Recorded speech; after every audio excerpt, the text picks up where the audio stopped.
They tried to capture the human. The alien girl attacked first.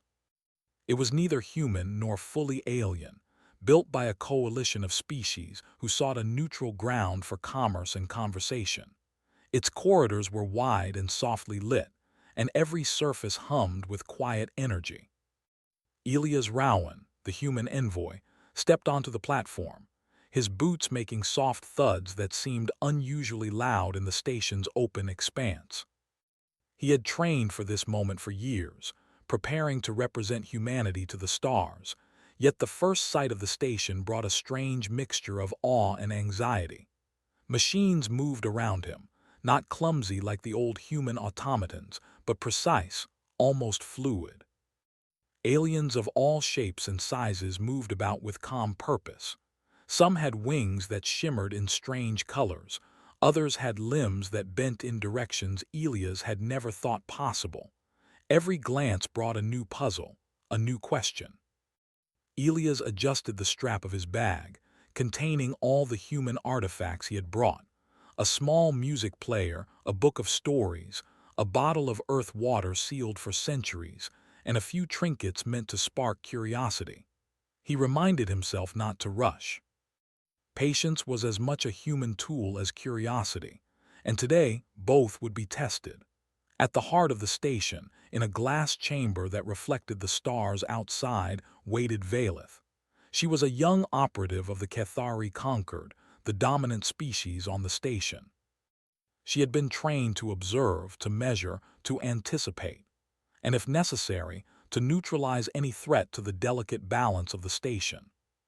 She had pale lavender skin that seemed to glow faintly in the ambient light, and eyes that changed color depending on emotion, or so she had been told.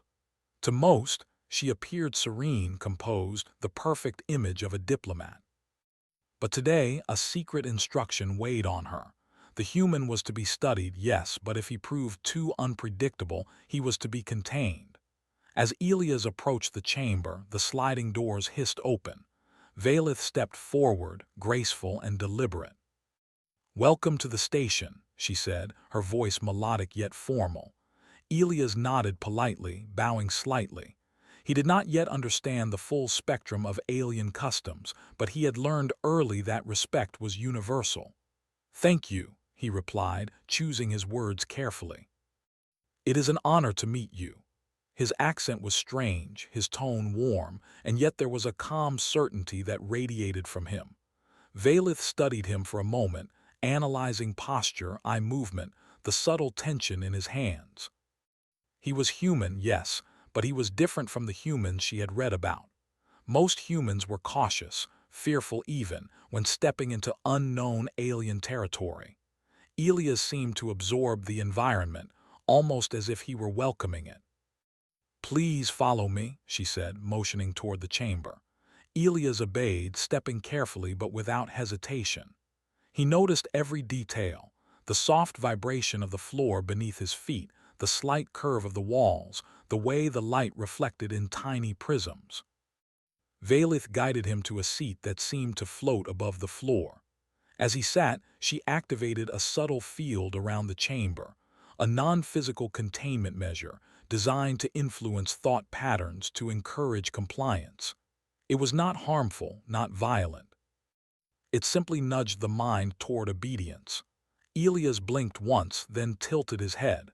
He felt something, a faint pressure like a puzzle being presented.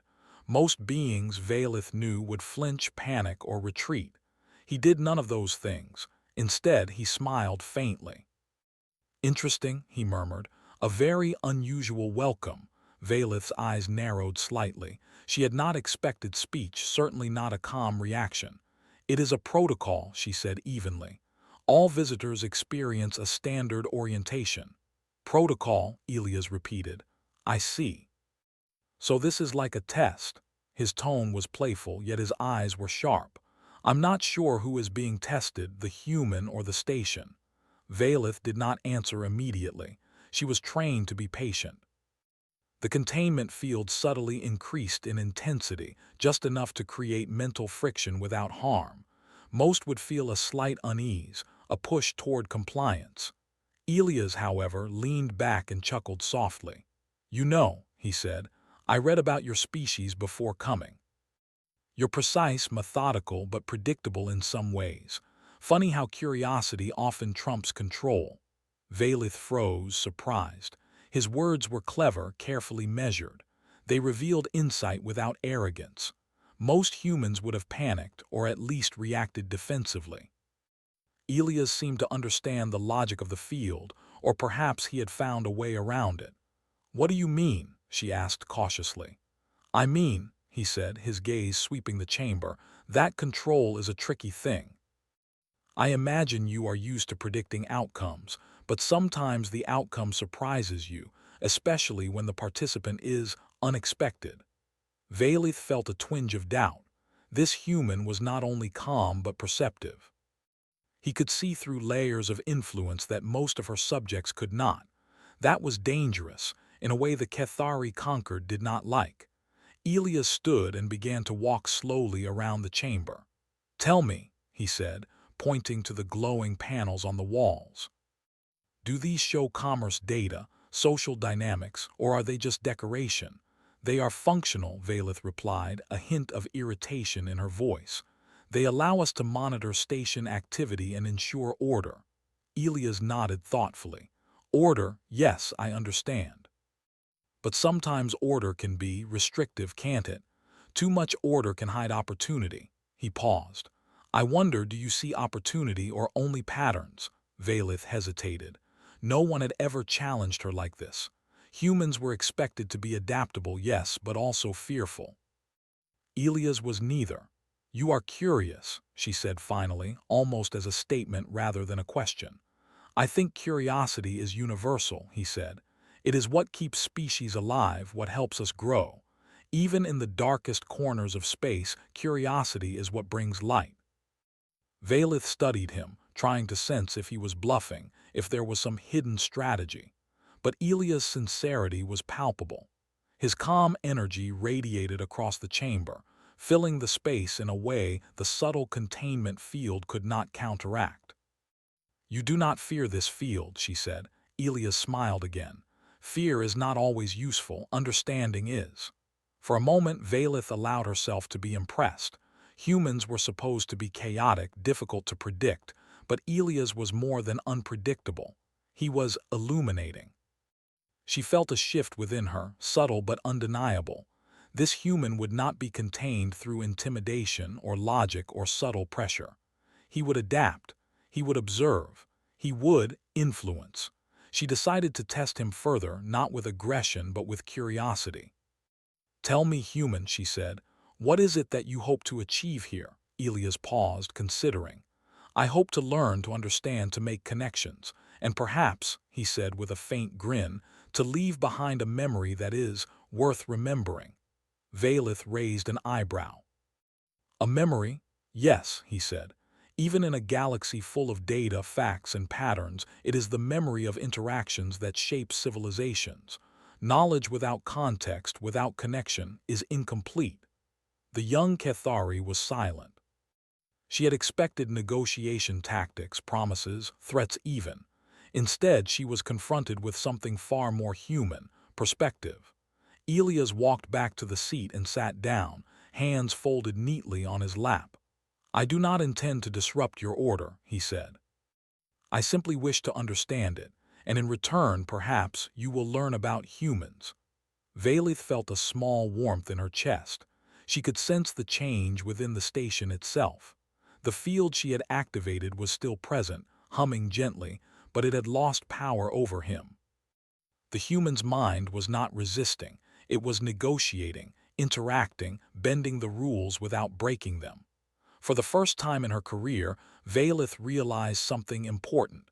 The human was not a threat in the way the conquered imagined. He was different. Not violent, not aggressive, not manipulative. Simply adaptive. Elias leaned forward slightly, resting his chin on his hand. "You know," he said softly, "sometimes the first move tells more about the mover than the target, and sometimes the mover is mistaken."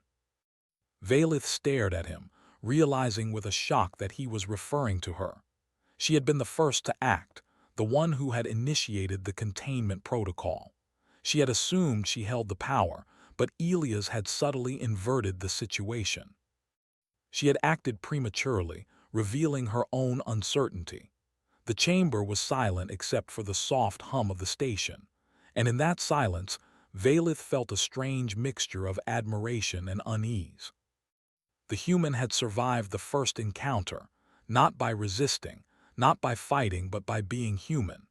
And Valith knew, deep down, that the game had changed. Elias walked slowly through the station corridors, observing every detail as if the walls themselves whispered stories. Every corner seemed alive, not with motion but with purpose. The lights changed subtly as he moved, guiding him along paths he did not yet understand.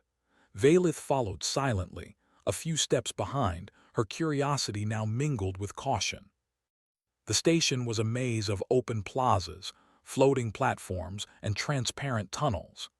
Aliens moved with precise grace, speaking in musical tones that Elias could not yet comprehend. Yet he noticed patterns, the way two winged merchants exchanged items without touching, the rhythm of a three-legged transporter as it moved cargo, the subtle gestures that conveyed emotion even without words. Valith studied him as much as he studied the station. She expected him to be overwhelmed, but he was not. He absorbed the environment, cataloging observations in his mind. Each detail seemed to excite him, each interaction a new puzzle to solve. "Do you always observe like this?" Valith asked, her voice carefully neutral. "Always," Elias said with a smile. "Observation is the first step to understanding. Without it, any action is blind, and in space, blindness can be costly." Valith considered this. Most species she had trained with reacted with fear when exposed to so many unknowns at once. Elias did not seem afraid. He seemed energized. They approached a central plaza where dozens of species gathered, trading, conversing, and moving as if orchestrated by an invisible conductor. Elias paused, his eyes scanning every interaction. "Look at them," he said softly. "They move like parts of a machine, yet each part has its own rhythm. There is balance here."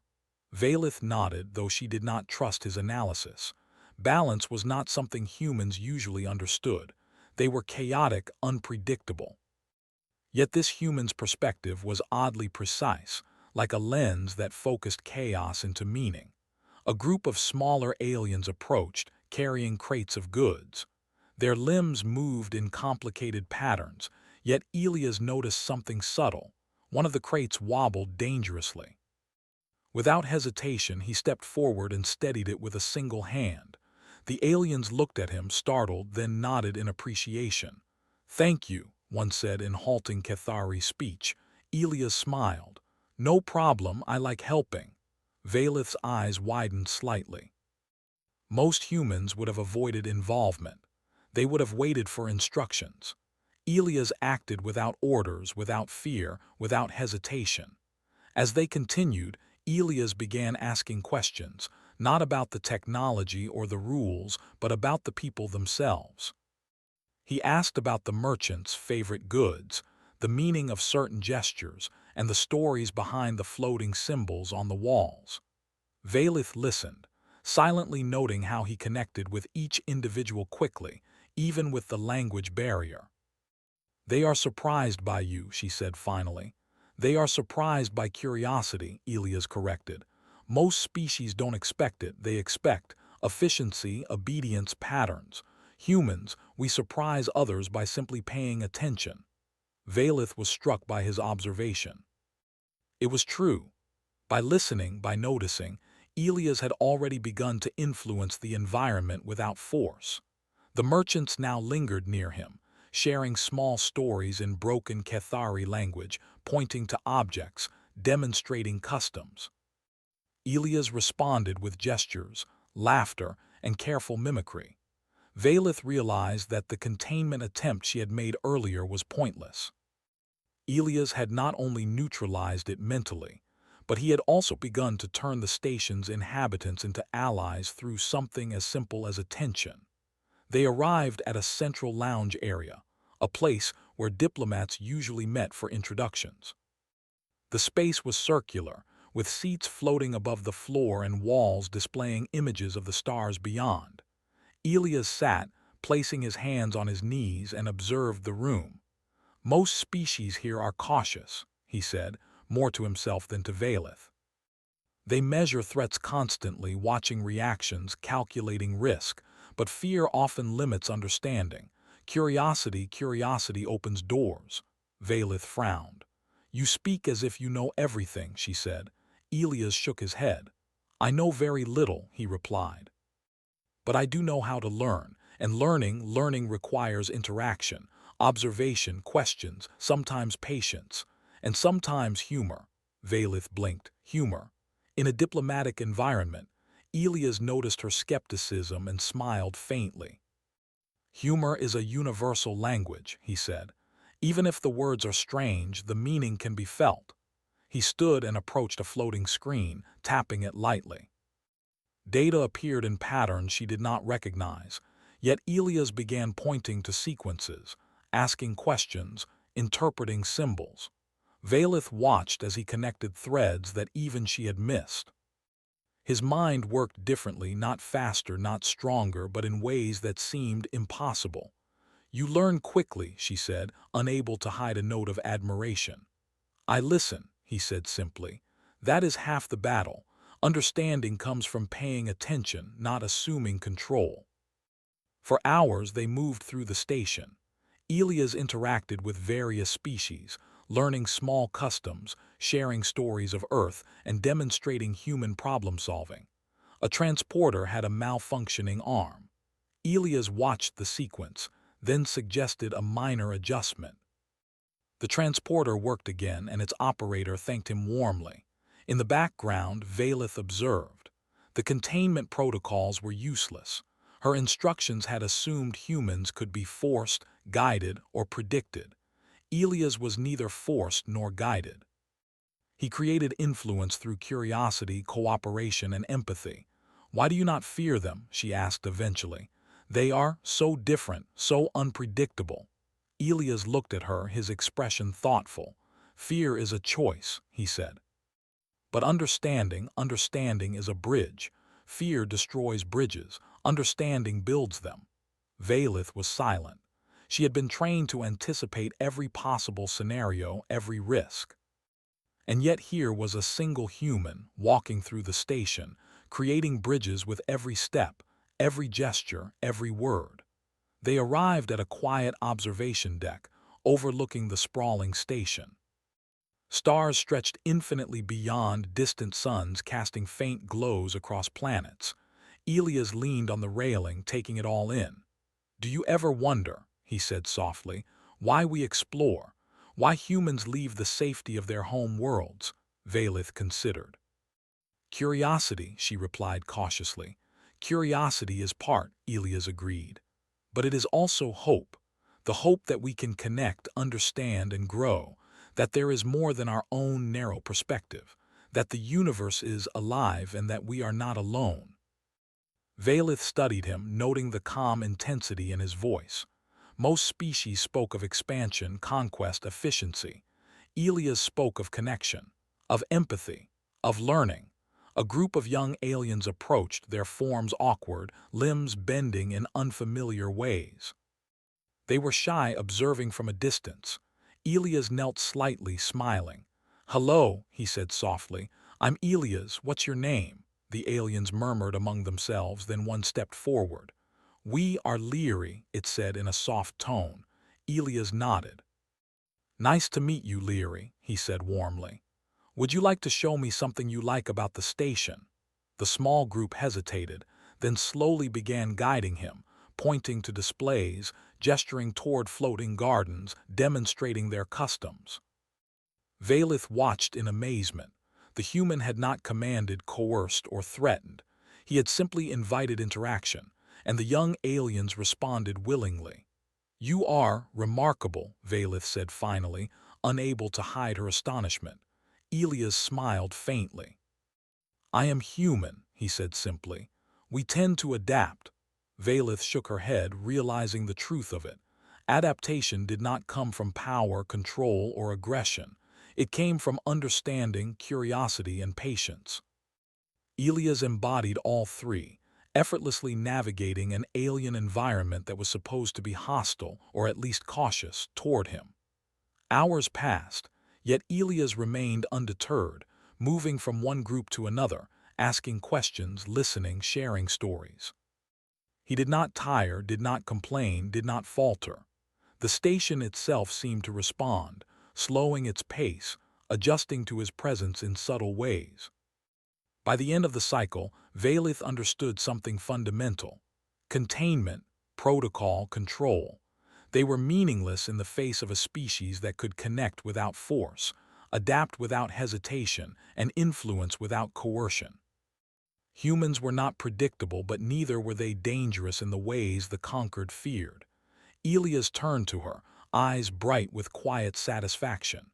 "You see," he said softly, "the first move does not always determine the outcome. Sometimes it is the response that matters.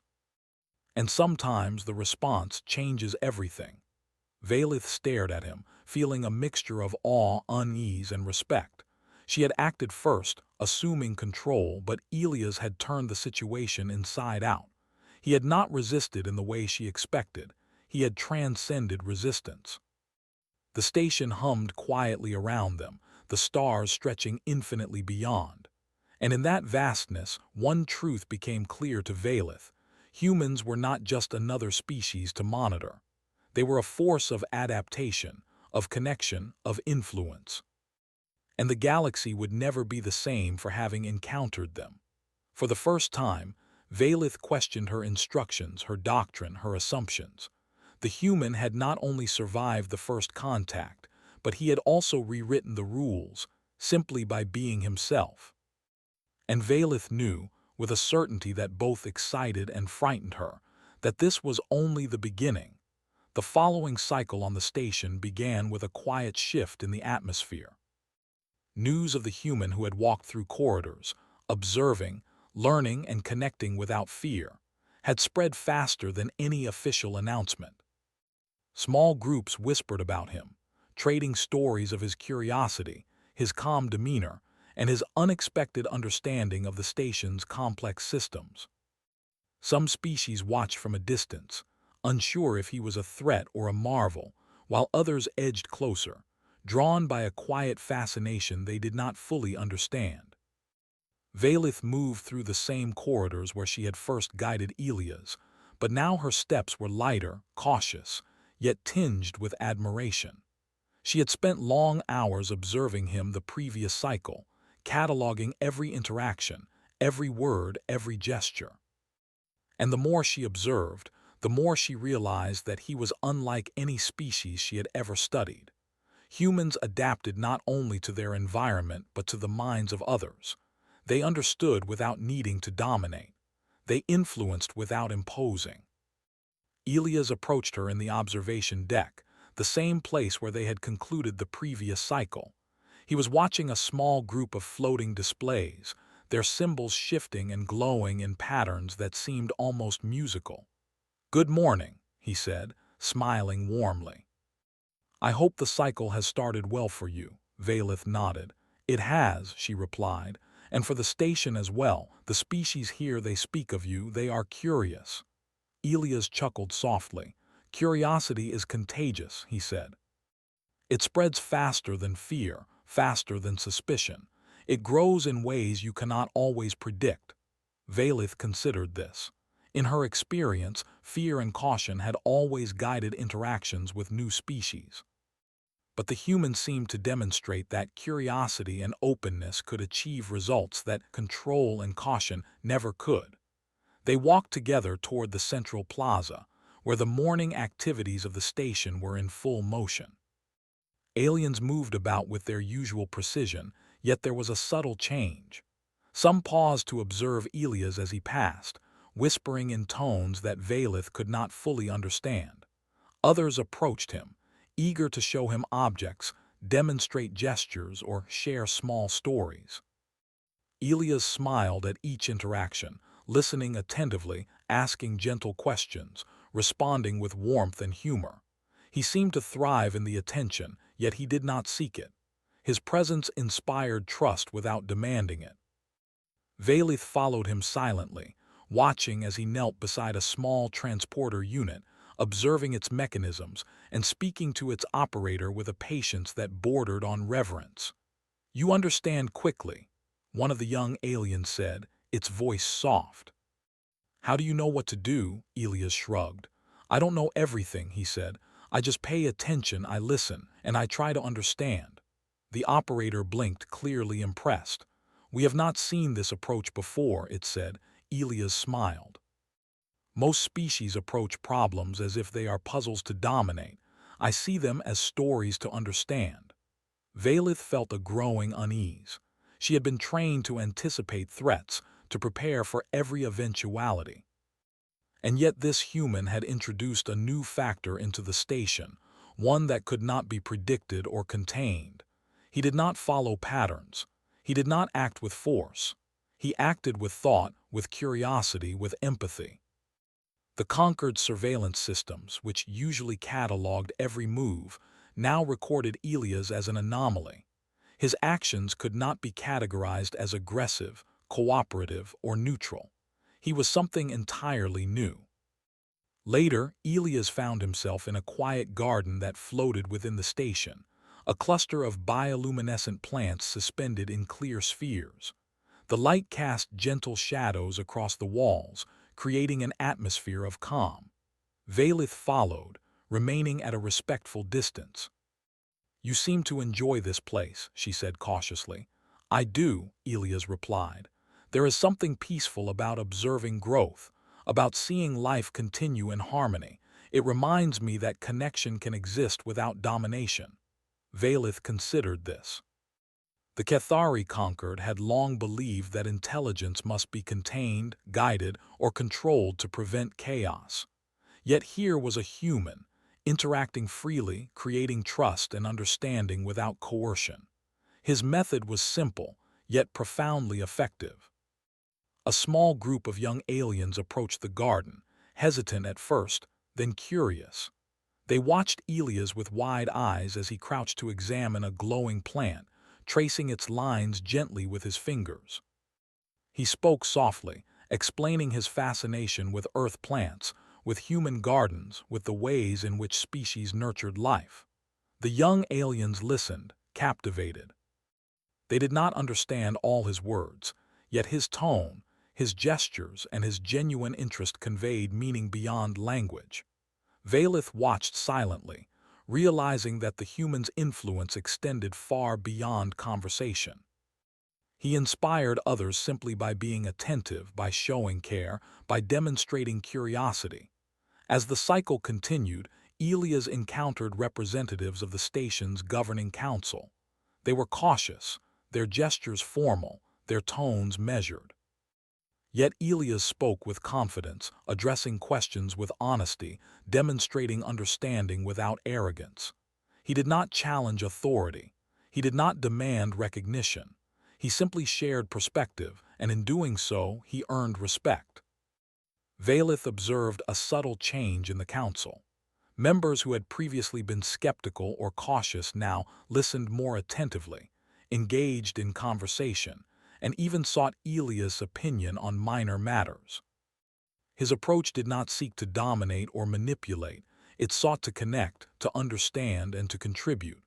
In a private moment, Valith spoke to him quietly. "The council, they are impressed," she said. "And I must admit, so am I." Elias smiled. "Impressing is not my goal," he said. "Understanding is. Respect follows naturally from understanding." Valith nodded slowly. She had been trained to act decisively, to anticipate threats, to neutralize anomalies. And yet, she felt a shift within herself, a growing recognition that the human's approach was not only effective but transformative. Later, Elias walked through the corridors where station-wide messages were displayed on floating screens. He paused at a message from a species he had encountered previously, thanking him for his assistance in solving a minor logistical problem. He smiled, noting the ripple effect of small actions, small gestures of care and attention. Valith noticed his reflection in a glass panel, his expression calm yet thoughtful. "You move through this station as if you belong," she said. "I belong where curiosity leads me," Elias replied. "Belonging is not about control or dominance. It is about connection, participation, and respect." The afternoon brought a new challenge. A group of young aliens had become lost while exploring a section of the station. The area was complex, filled with overlapping corridors, moving platforms, and reflective surfaces. Panic had begun to rise among the group, though no physical harm was present. Elias approached calmly, kneeling to the level of the youngest of the group. "It's okay," he said softly. "We will find our way together, but I need your help. Can you show me where you came from?" The aliens nodded, pointing toward various corridors. Elias observed their gestures, listened to their tones, and gently guided them step by step. He asked questions, confirming their understanding, and offered reassurance with each small movement. Valith watched in amazement. A human could calm an anxious group of young aliens without raising his voice, without showing anger or fear. He did not command. He did not intimidate. He connected.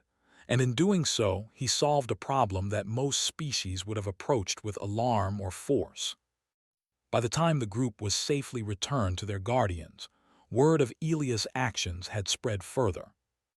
Other species began seeking him out, curious to meet the human who moved through the station like a quiet storm, transforming interactions with simple gestures, thoughtful words, and genuine interest. Valith found herself thinking differently. She had always believed that intelligence must be guided and controlled, that unpredictability was dangerous. Elias had shown her a new possibility, that understanding, empathy, and curiosity could be more powerful than control. In the evening, Elias returned to the observation deck. The station glimmered with lights, the stars beyond stretching infinitely. Valith joined him silently, both reflecting on the events of the cycle. "You have changed something here," she said quietly. Elias turned to her, expression calm. "I have only listened, observed, and connected. The change comes from all of us, from every choice we make, every gesture we share." Valith nodded slowly. She had seen the council's subtle shift, the young alien's trust, the murmurs of curiosity spreading through the station. Elias had not forced these changes, he had inspired them. And in doing so, he had challenged the very doctrines she had been trained to uphold. The human's presence, she realized, was more than an anomaly. It was a catalyst. As the cycle came to an end, the station itself seemed quieter, more reflective. Species moved with a subtle ease, pauses in movement hinting at observation and consideration. They were learning not only from Elias but from each other, inspired by the human who had demonstrated that connection, empathy, and curiosity could achieve what control and caution could not. Valith studied him one last time before the cycle ended. Elias had walked through her world without fear, without aggression, without demand. He had reshaped the perception of humanity with each step, each question, each moment of understanding. And she knew, deep in her core, that the galaxy would never forget the human who could not be captured, could not be contained, and could not be ignored. For Valith, the realization was both exhilarating and unsettling. The doctrines she had followed her entire life were now questioned, not by force, not by argument, but by the simple presence of a human who embodied patience, curiosity, and connection. Elias turned toward the observation window, gazing at the infinite stars beyond. "The universe is vast," he said softly, "but connection is what makes it meaningful. Every choice we make, every gesture, every moment of understanding, that is what truly shapes the cosmos." Valith remained silent, absorbing his words. The cycle had begun with observation and ended with revelation. The human had not only survived his first days on the station, he had transformed it.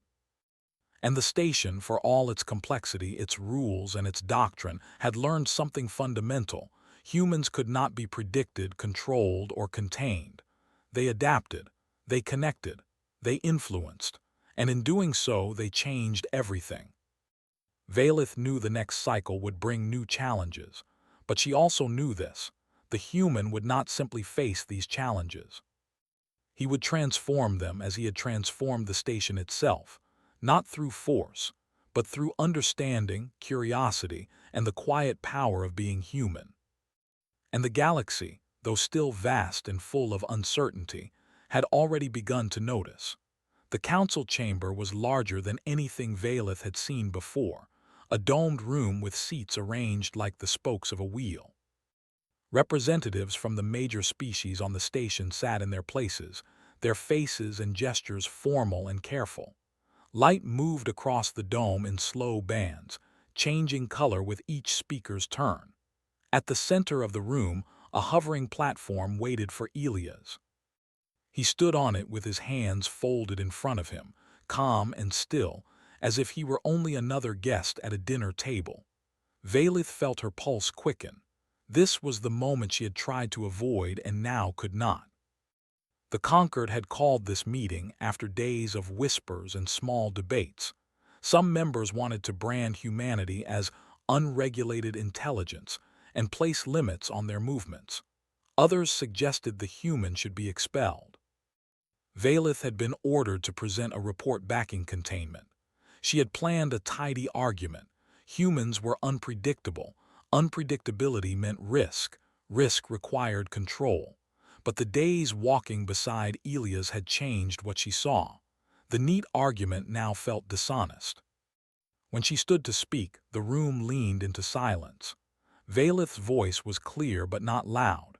She told them what happened the first day, the sliding doors, the field she had set, the expectations of obedience. She told of Elias' reaction, how he smiled, how he listened, how he turned the field into a conversation rather than a test. Her words were careful, not defensive. She did not excuse herself. She explained why she had acted, admitting fear and the weight of her order. The chamber held its breath. Elias then spoke, not to counter her, but to frame the truth in a way the council could hold and carry. He began by thanking Valeth for her honesty, and then spoke about humanity's history, not as conquest, but as a long experiment in living with different ideas.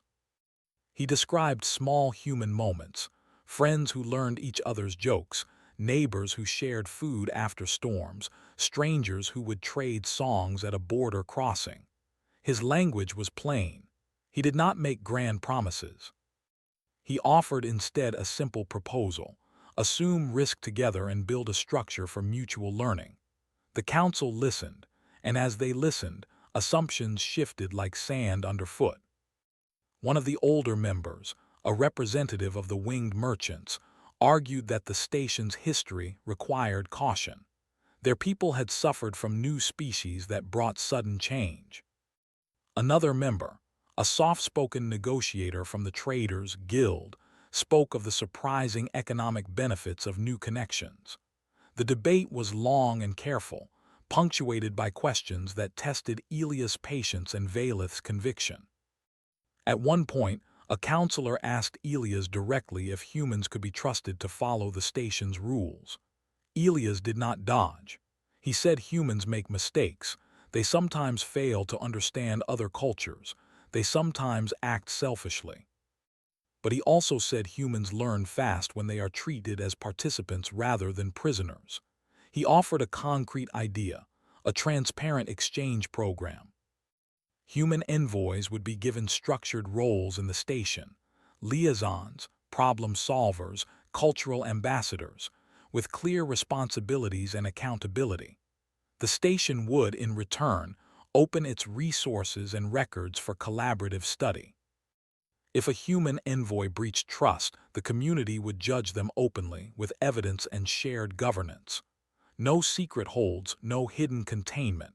Everything visible, everything accountable. Valeth watched faces in the dome soften, harden, then soften again. There was an argument about ethics, about the moral right to restrict a sentient species. There was another argument about practical consequences. The Concord's doctrine had taught that control prevented chaos. Elia's calm logic suggested that control could also be needless cruelty, and that openness could produce resilience a control system never could. When the vote was called, it was close. Some counselors feared the unknown more than they valued the possibility of connection. Others had already felt the ripple Elias had created across the plaza, young merchants who laughed more easily, repair crews who shared small trade secrets, parents who let their children sit near the bioluminescent gardens with him. The final decision was not a thunderclap but a slow alignment. The council would not brand humanity as a threat. Instead, they would adopt a new category: partner species with conditional privileges and shared responsibilities. They would not hide their concerns and they would not hide their agreements. The station would host a public process for integration. After the vote, there was a small cheer from the gallery where younger beings sat, curious and open. Valith felt relief wash through her, but with it came a sharper feeling: accountability. She had to face what she did and why she did it. The council requested a full transcript of her actions and the station's response. Valith handed it over without evasion. She would answer every question.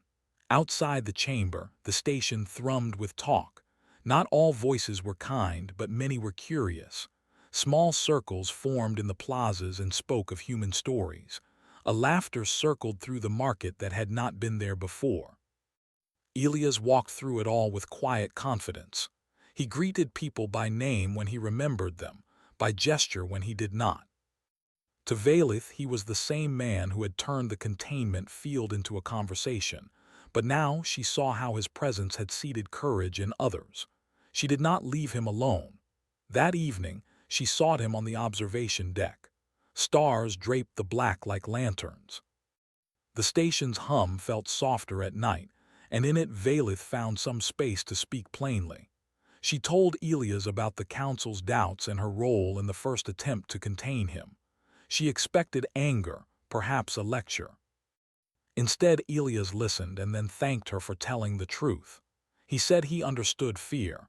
That fear could make even good people do small, cruel things to protect others. He did not excuse the attempt, but he did not condemn the person. That steadied Valith more than she wanted to admit. "You change things," she said finally. Her words were small. "I don't know if the change will last." Elias let his gaze move across the station. "It will take time," he admitted. "Change always does, but small things matter. A child who learns not to be afraid, a merchant willing to trade ideas, these accumulate. They become structures we can stand on."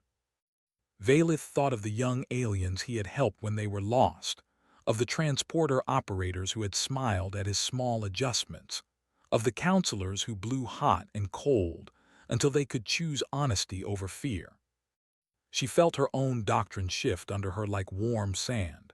She also felt something else: responsibility. She had more to learn than she had known. In the days that followed, the station adopted many small policies shaped by the new agreement. There were open forums where humans and other species spoke about trade rules, about cultural sensitivities, about how to handle conflicts in ways that did not assume force. Valith was named as a liaison, first as a critic and then as someone who would monitor fairness in the new exchanges. It was not a punishment. It was a role that required her to watch closely, to understand deeply, and to report honestly. She accepted it. Elias agreed to lead one of the first exchange teams. He worked with engineers, artists, and teachers. He helped design a course where humans explained their approach to problem solving, telling stories about mistakes and how each mistake taught something.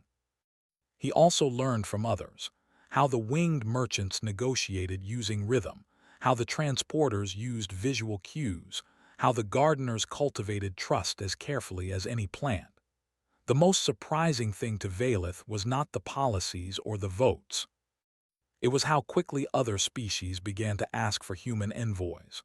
Once a rumor becomes a pattern, It grows limbs and a name. A small research team from a distant system requested training with human negotiators. A merchant consortium asked for human carpenters to help design new market stalls. Even the traders who had argued earlier for containment came to see how human adaptability solved problems they had given up on for decades. Requests arrived in polite, formal messages. They wanted to learn how humans could help them be more flexible when conditions changed. Elias answered each request with a graceful modesty. He did not present humanity as a fix-all. He talked about limitations and errors. He invited mixed teams rather than offering humans as alone saviors. That approach made others more willing to work with him. Valith watched these mixed teams succeed in small projects, reconfiguring a marketplace to better handle energy fluctuations, teaching a group of young technicians to improvise with limited parts, designing a public garden that used local light cycles. The solutions were practical and they were shared openly. As the months moved, Valith's own world widened. She led forums where people spoke about what made them fearful and what made them hopeful. She mediated disputes between species over shared resources. In each case, she used the lessons Elias had shown. Listen more than you speak. Assume you are wrong until you understand, and treat each individual as someone whose story mattered. It was tiring and sometimes humbling work.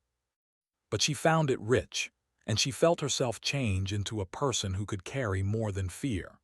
One morning, as Valith walked through the market, she saw a group of children clustered around a human who was teaching them a simple game. The children controlled the rules and modified them as they played, laughing when something broke and inventing fixes together. The human showed how to repair a toy using the market scraps. It was a small thing, but Valith felt a warmth she had not felt in years, the satisfaction of watching new patterns form. She also saw ripples in places she did not expect. Older traders who used to haggle with sharp, closed tactics found themselves trying an open question instead. What do you need most today? Some found that asking this created offers, an exchange that haggling never did. Repair crews began to leave notes for one another, short guides for when a part could be replaced with something else. People learned to rely less on rigid protocol and more on each other. The station did not become lawless. It became, in small ways, more resilient. When the time came for Elias to prepare for departure, the station organized a modest ceremony. It was not a triumphal parade. It was a simple gathering of people who had come to appreciate what he and his people represented. Valith stood among them, feeling the weight of her new role as an interlocutor between cultures. Elias spoke to the crowd with the same plain clarity he always used. He thanked them for the chance to learn and for the chance to be judged fairly. He left open invitations rather than commands. If you ever want to meet someone from Earth, he said, ask, we will come, and we will learn from you too. After he left, the station felt both empty and fuller at once. The spaces he had occupied seemed quieter for a while, but the changes remained. People still gathered in the garden at night. Traders still left helpful notes. Children still played the games he had taught. Valith sat on the observation deck and watched the stars. She thought of the first field she had activated, and how small and mistaken that act had been. She thought of the council and of the long debates and votes. She thought of the many small things that had grown from curiosity. In the end, Valith understood that the galaxy did not need a species to be contained out of fear.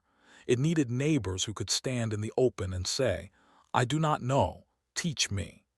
Humans had not arrived with weapons or plans of domination. They arrived with questions, patience, and the messy honesty of error and repair. That made them unpredictable in a way the conquered had feared and dangerous in a way the conquered had not imagined.